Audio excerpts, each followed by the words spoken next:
Alrighty, Griffin Kemp here with ESPN Las Vegas. I am joined today by the former UFC Bantamweight champion and one of the great fighters the UFC has ever produced. He will be fighting this Saturday at UFC 310 at the T-Mobile Arena right here in Las Vegas. Aljamain Sterling. Aljamain, how you doing today? And thank you for your time. I'm doing good. Just a little hungry, a little thirsty. More thirsty than hungry, actually. But we're getting close to the final weight cut, and a couple more hours can step on that scale and get larger in charge and get ready for a fist fight.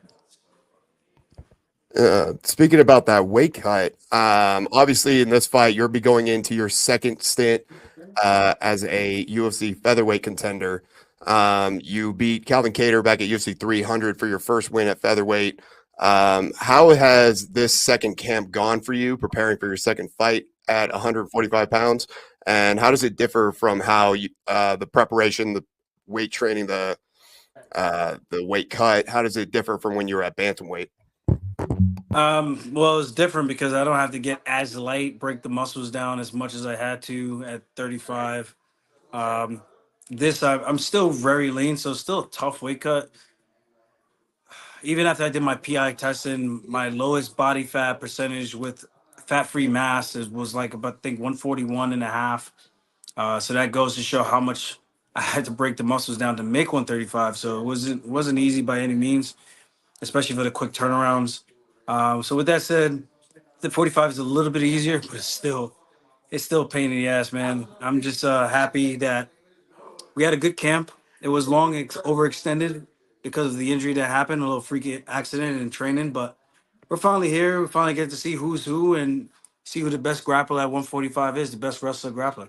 Is it American wrestling or is it that Sambo stuff over there? Well, the Sambo stuff is producing your next opponent, who is coming into this fight with an 18-0 undefeated record. He, I would argue, he's definitely one of the more up and coming, dangerous fighters in the featherweight division. With a record like that, when you're going and facing a wrestler, and obviously with your background, I mean, you're the backpack specialist yourself. You dominate on the ground. Is there any motivation on your end to turn this into a stand-up bang fight, or do you welcome the opportunity to take him to the ground and really see where his skills are at with wrestling? I mean, I would like to have some type of grappling exchanges. I think that would be fun for the fans just to see who's who on the ground. But if it ends up being a striking contest, then it ends up being a striking contest, and I think I can edge that out. I think I have more tools that I utilize on the feet. But Mozart got some tricks too, some flying knees that he likes to throw and things like that. So it's going to be a very interesting fight. Um, I'm looking forward to putting on a really good pace on him. I mean, Movsar Evloev has been in the UFC for 8 fights. He has gone to a decision every single one of those fights. And then obviously there's the conversation of between amongst fans of what is considered an exciting fighter. In MMA, it's a mix of all the arts. It's not about how you get the job done, but do you get the job done? What do you think it is with fans and maybe some people in the media covering MMA and UFC? Why is it that they are so resistant on giving flowers to guys who get victories, who become champions based off a certain style in wrestling, sambo, jujitsu? Why are they looked down upon? Whereas you got guys that strikers, guys who are more stand and bang, those are the ones who get more praise.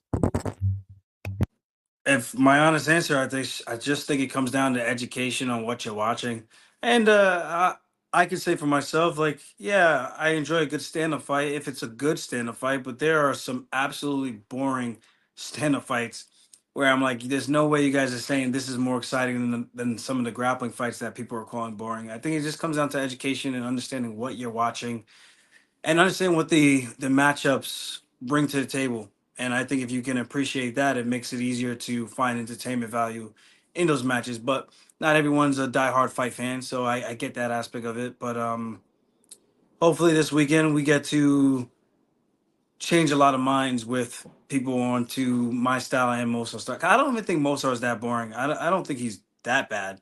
I've seen worse. I think most people have seen worse, and I mean, could he do more? Maybe, but we're gonna find out. We're gonna see who's gonna be able to push the pace and who's gonna get their hand raised on Saturday night.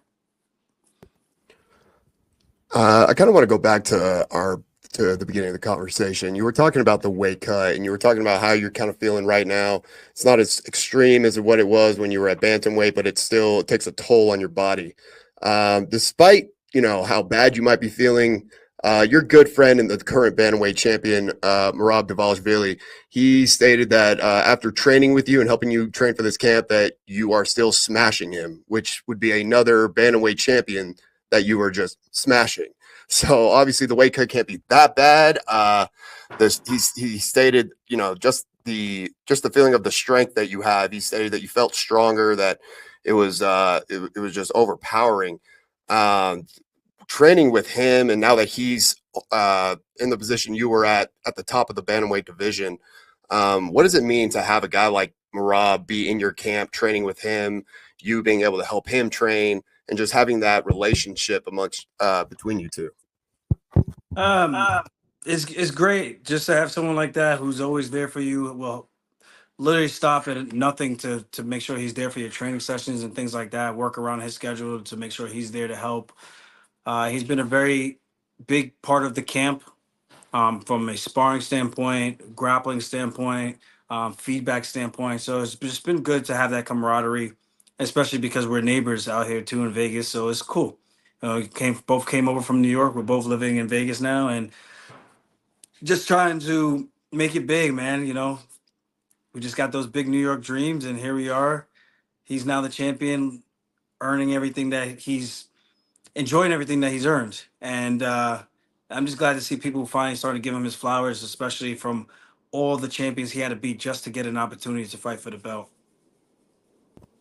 Yeah, he definitely had a pretty interesting path to the title, but made it there regardless. Obviously, the news just came out too that he has just been booked to fight Umar Nurmagomedov at UFC 311 in Los Angeles. I don't know how much experience or how much you know about Umar, but what did you make of that news announcement, and how do you feel that fight matches up for your friend Marab? I think it's a good fight for him. I would have liked to have seen it a little bit later in the year, though, if this was for sure going to be the next fight. I just think all champions deserve at least 6 months to kind of enjoy the fruits of their labor, especially newly crowned champs. And with that said, I think it's a great matchup. I think it's two high level grapplers. Umar is more of the control kind of style. Um, Umar might be a better striker, but I think Marab mixes it up a little bit better than he does. And I think his cardio is going to be used as a weapon. Um, and I think Umar's in for a big surprise. I think he might be overlooking him. That's my 2 cents. And I'm excited for the matchup for him. Absolutely, it's going to be exciting. Uh, Hopefully, you'll have the chance and maybe have the opportunity to be there with Marab in his corner. We don't know what your plans are yet, but that would be pretty incredible to see, especially if you get the win, get the finish, do the job on Saturday night. Um, what I wanted to also talk about was going from bantamweight and just kind of the legacy that you left. You defeated all the former champions. You defended the title and had the most consecutive title defenses, the record at bantamweight.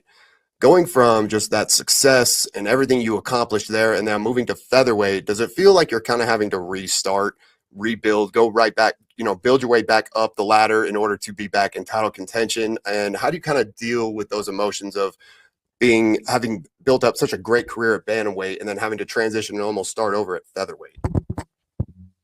Um, I mean, I'm not starting completely over. This is why when they offered me my first fight at featherweight, they gave me four names. I picked the highest ranking guy that they gave me, which was Cater.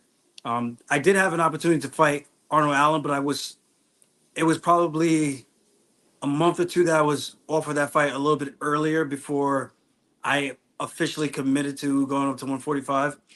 And I think two fights, I win those. It's not as muddy as it was at 35, having to fight through a gauntlet's road to try to get to the belt. So here I am now, man. I think one fight removed from my title shot, maybe two, but I'm gonna put it in the universe, one fight away from fighting for gold again. Well, we here at ESPN Las Vegas have no doubt that we will be seeing Aljamain Sterling one day competing for that featherweight title. And with the featherweight division, it is hands down one of the more popular divisions and most active, with a lot of great guys and a lot of great competition. So it'll be so fun to see you compete throughout this division in years to come. Uh, I'll get you out with this question, Aljamain. And once again, this is Aljamain Funkmaster Sterling. Be sure to catch the pay-per-views. Be sure to catch UFC 310 going down at T-Mobile Arena here in Las Vegas. It'll be the great last card of 2024. Don't miss it. I can't help but notice you got the stockings in the background. Looks like we're doing a little bit of Christmas decorating. I was hoping you could help settle a debate here we got at ESPN Las Vegas. Christmas music is completely taken over now that we're in the holiday month. You're going to hear it everywhere you go. The shopping malls, driving in your car to work. It's just, you can't escape it. You personally, do you love Christmas music? Do you hate it? Is there a time, do you believe there's a certain time where it should start being played? I think the week of Christmas is when Christmas music should start being played. I think anything before that is it's just it can be a little overbearing for me. I mean, I get it, the holiday spirit, but it's a little much for me.